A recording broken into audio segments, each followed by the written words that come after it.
যে তোমার, শুধু যে তোমার, আমি যে তোমার।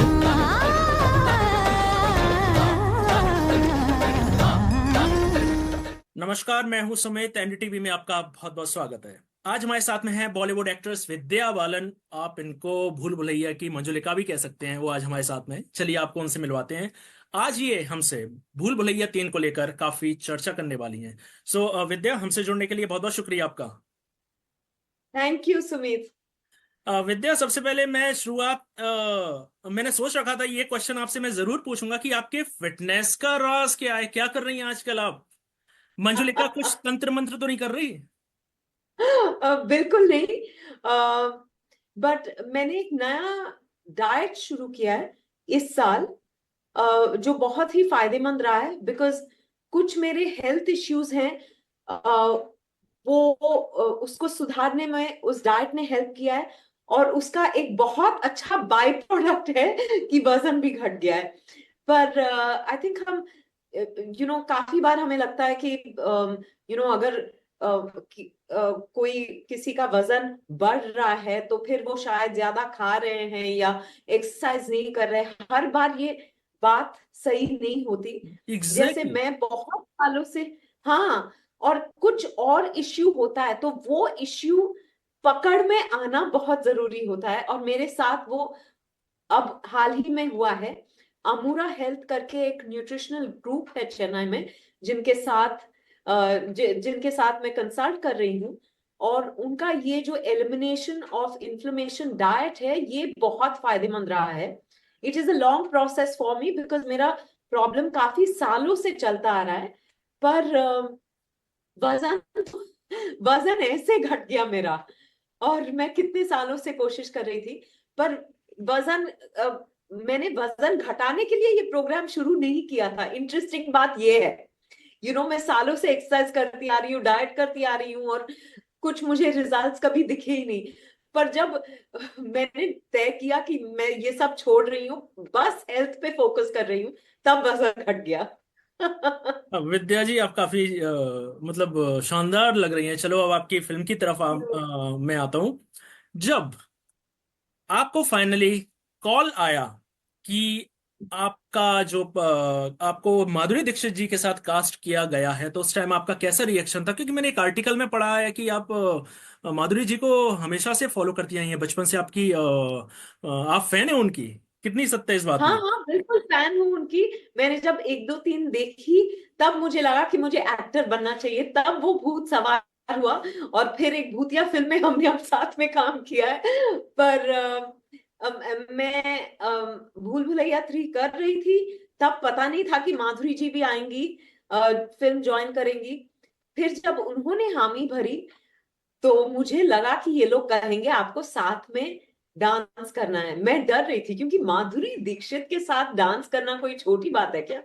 और जैसे उन्होंने मेरी बात सुन ली, ऐसा लगा मुझे, क्योंकि मुझे कॉल आया और उन्होंने कहा कि हम चाहते हैं कि आमी जी तुम्हारा आप दोनों साथ में करें। तो मैं तो डर गई थी।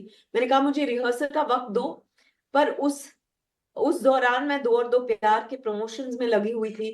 तो बहुत कम वक्त था, पर जितना मुझसे हो सका, जब जब हो सका, मैंने रिहर्स किया चिन्नी प्रकाश मास्टर और उनके असिस्टेंट्स के साथ। और मैंने मेहनत बहुत की। और सेट पे माधुरी जी ने मुझे बहुत सपोर्ट किया। तो आई थिंक अच्छा हुआ है। पर जब रिहर्सल चल रही थी, ये मेरा अगला ही क्वेश्चन था जिसका आपने आधा जवाब दे दिया। जब अमी जे तुम्हार जो गाने का जब रिहर्सल चल रहा था, तो कितना मुश्किल रहा आपको माधुरी के साथ वो कदम से कदम मिलाने में? क्योंकि एक वीडियो आपका वायरल हमने हुआ साथ था। में रिहर्स नहीं किया। साथ में नहीं किया आपने? रिहर्स नहीं किया, सिर्फ सेट पे ही हमने साथ में शूट किया। फिर शूट में कुछ दिक्कत आई? क्योंकि वो साथ में बिल्कुल बिल्कुल कदम से कदम मिलाना काफी मुश्किल होता है कि हम सडनली हम परफॉर्म कर रहे हैं।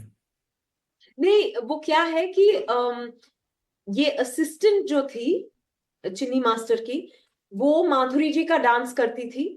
और मैं, जो मुझे कोरियोग्राफी सिखाया गया था, मैं वो कर रही थी। तो वो आदत थी कि कोई और मेरे बाजू में डांस कर रहा है, उस बात की आदत मुझे हो गई थी। पर देखिए, माधुरी दीक्षित है, उनका तो मैं मुकाबला नहीं कर सकती। तो मैंने बस मेहनत की और मैं सेट पर पहुंच गई, और सेट पर जब पहुंची तो मुझे कोरियोग्राफी मैंने सीख ली थी ऑलरेडी, तो वो फायदेमंद रहा। और फिर देखिए, कैमरा ऑन होते ही the performer in me comes alive, तो मैंने जादू हो गया, जादू हो गया। Thank you, thank you. मेरे प्यार की धुन मेरे ढोलना सुन। जो भूल भुलैया फर्स्ट पार्ट था उसमें अक्षय कुमार आपके साथ थे, फिर 3 में कार्तिक आर्यन आपके साथ आए, तो कभी ऐसा एक मोमेंट हुआ शूट के वक्त आपने अक्षय को मिस किया है? आपने कुछ यादगार मोमेंट मिस किए हों आपने भूल भुलैया फर्स्ट के टाइम के? Not really. देखिए, मैंने अक्षय के साथ 3 फिल्में की है, तीनों फिल्में बहुत अच्छी चली है। उनका मेरा बहुत मजेदार एक केमिस्ट्री है। बहुत मजा आता है उनके साथ काम करते वक्त। पर भूल भुलैया में 3 में क्या था कि टीम बिल्कुल अलग थी। अगर टीम वही होती, सिर्फ अक्षय नहीं थे, तो शायद मैं अक्षय को मिस करती, पक्का मिस करती। पर यहाँ बिल्कुल अलग टीम है, डायरेक्टर अलग हैं, और फिर कार्तिक है। तो मैंने इस फिल्म पे उन्हें मिस नहीं किया। पर हाँ, उनके साथ काम करने के लिए मैं हमेशा तैयार रहती हूँ। ज्यादातर एक्टर्स अपने हॉन्टेड एक्सपीरियंस शेयर करते हैं। राजकुमार राव ने भी किया था स्त्री 2 के टाइम।